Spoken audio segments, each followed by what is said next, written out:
नमस्कार मंडळी. तर आज मी खूप दमून आले होते म्हणून सार्थला शाळेतून आल्यावर फक्त आंबा कापून दिला. त्यात पण तो म्हणायला लागला की आई नेहमीसारखं नाही काहीतरी वेगळं कापून दे. म्हणून मग मला त्या कॅटरीनाची ॲड आठवली आणि मी त्याच्यासारखं त्याला कापून दिलं.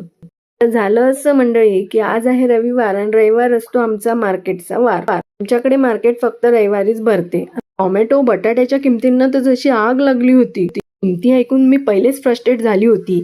त्यातल्या त्यात इकडच्या लोकांना समजते की ही बाई आपल्या गावाकडची नाहीये, त्यामुळे ते मला जास्तच किमती लावतात. आता तुम्ही म्हणाल की एवढा भाजीपाला आणला आणि 3 जणांना कधी संपायचा, तर मी काय करते, पालेभाजी आणि कोथिंबीर ठेवायला माझ्याकडे कंटेनर आहे. मात्र ह्या मिरच्या, शेंगा, गवारी ह्या ज्या अशा काही भाज्या आहेत त्या न्यूजपेपरमध्ये गुंडाळून पॉलिथिनमध्ये ठेवते. त्याच्यामुळे 10 दिवस तर त्याला काहीच होत नाही. तुम्ही कशात ठेवता भाज्या हे मला कमेंटमध्ये सांगा आणि व्हिडिओ आवडला असेल तर सबस्क्राईब करायला विसरू नका.